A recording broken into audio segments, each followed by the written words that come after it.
Well, hello there, how is everyone? I hope you're all well. This is officially the last day of the week. Well, I know some people say Friday's the last day of the week and then you've got the weekend, but officially today is Sunday. It is Sunday. And I know I said I wouldn't talk about what day it was. Not everyone wants to know that. But I'm celebrating it because we've made it. We've made it all the way through the entire 7 days. And you know what? You still look absolutely amazing for it. And this is going to be video 1 of 2, because I'm still going to give you 2, even though it's a weekend. Look, I'm working with you. Some of you guys who don't get time off, I'm doing it with you. We're having a 7-day week. But look, let's get straight into the meat and potatoes. As again, I said, I think it was yesterday or the day before, we've spoken about the actual crimes themselves, the Idaho 4, the attacks themselves. And it stirred up a lot of thoughts, and people still starting, that was a bit of that was English, wasn't it? Still, but then starting. No, a lot of people reach out to me. I get many emails. I can't respond to everybody, but I do get many people email. And we've been going backwards and forwards. And it's been about both the order.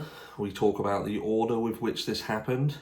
And someone raised something. And maybe what I'm going to be saying and talking about next is purely because of my ignorance of US law. And what I will say is, some people, the way that they talk about it, and they'll go in the comments and say, oh, you don't know this, you don't know that. That's right. I don't know everything. And there is some ignorance, but I'm here to learn. And when I say something, you guys can help me and we can help one another. And that's the entire purpose of what we're doing here, to get people to learn. When they have specific mindsets and we think specific things, that can be a mistake on our part because we don't understand something. Okay, so that being said, the order with which this happened has been something that has been a bone of contention, because when we think that this person could have entered this house, they were fixated on Maddie or whatever, and they've gone into the house, they've gone upstairs, they've been caught unawares because Kaylee is there, and this turned into something that it shouldn't have been, and that could explain the knife sheath itself, because the person got caught off guard, so that spiraled into something else. That is then kind of supported by the fact that Dylan Mortensen hears something. She then hears something again. She's got frustrated because of the noises. And then we think to ourselves, right, so it makes sense that if Dylan Mortensen has potentially heard something, then did Xana and Ethan hear something?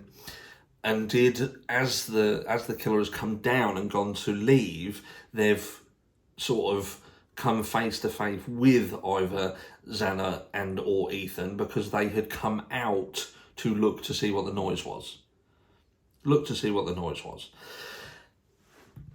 There is a problem with that.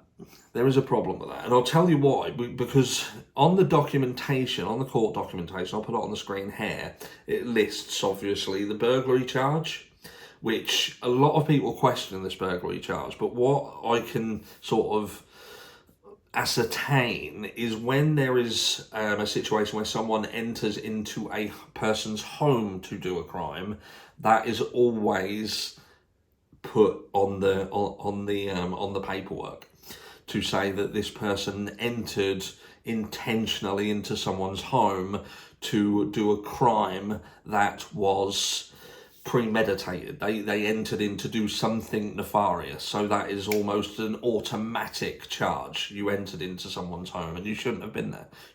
And you entered there to do something you shouldn't have. So it's not that there was a burglary per se, but you know what I mean. A lot of people are asking, well, why have they put burglary? And like I say, it seems an automatic thing when they enter into a house. Anyway, I digress, moving swiftly on. Then you've got the order with which these crimes happened. So it stipulates in here the order. And people have said they believe that when that is written like that, that is the order with which things happened.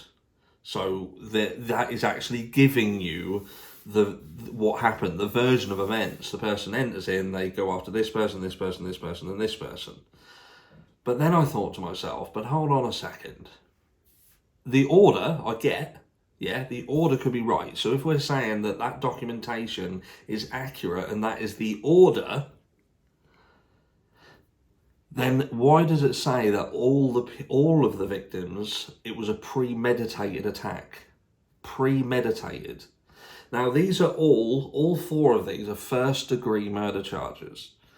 Now, I even thought about that, and I thought, what would be the difference? And again, I'm asking because there's going to be a lot of you guys who know more than I do, and there'll be people who have the same questions, and perhaps some of you can clear this up.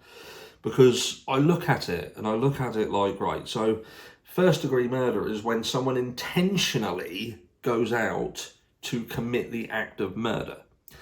And then second degree murder is when that's not necessarily the case. Like, I would believe that if someone had entered into this house to, say, go after one specific target, and that was premeditated. The premeditation was in the planning and then the execution of entering that home to attack and kill this one person.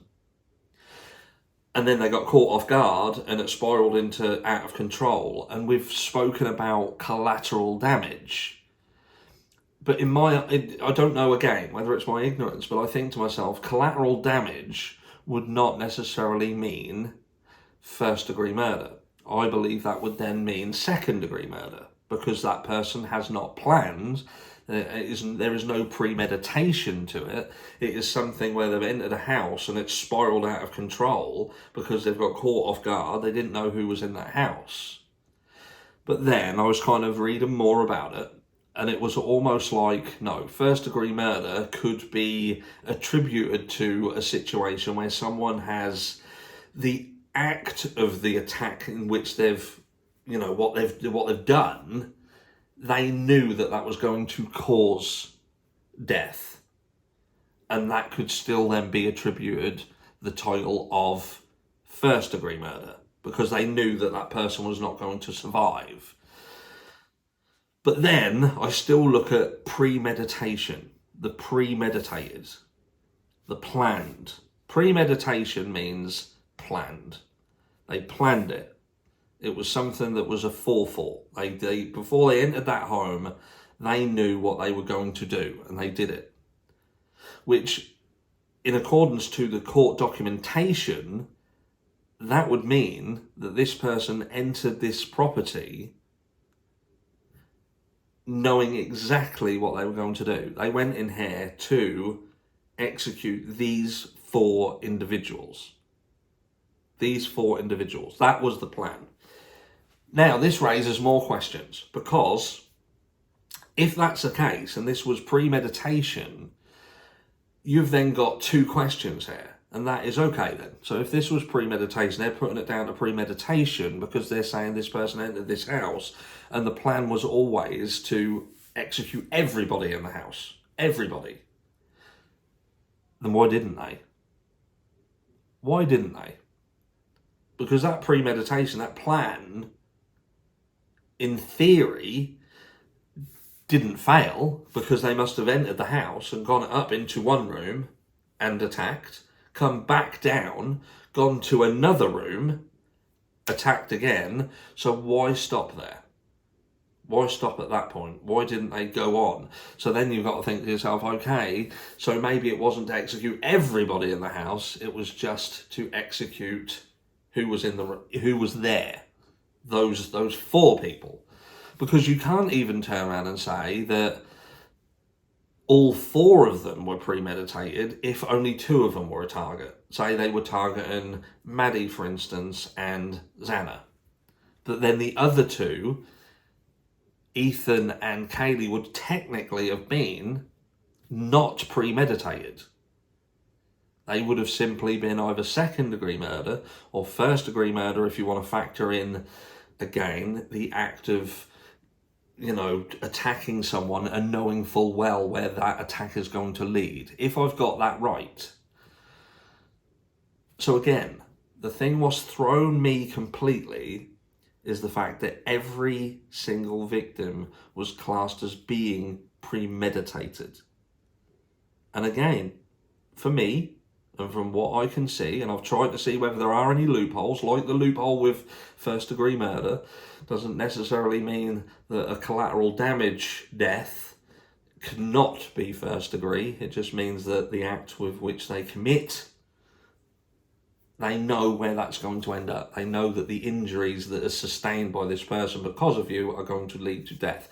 So even though it might have been something that wasn't planned, it was something because you got, as you was attacking that person, this person came in and, you know, there's lots of things and lots of things that factor into it. But the premeditation angle is throwing me for a loop, because I just think premeditation is premeditation. That official court document, the charge sheet, stipulates that 4 individuals were killed and it was premeditated. Am I reading into it too much? Can you guys clear it up and put my mind in a different place with it? Because I now have a question. So if all 4 of these victims were targeted, then to me the only way that that makes sense is that the property was targeted and everybody inside it was targeted. I'll catch you all in the next one.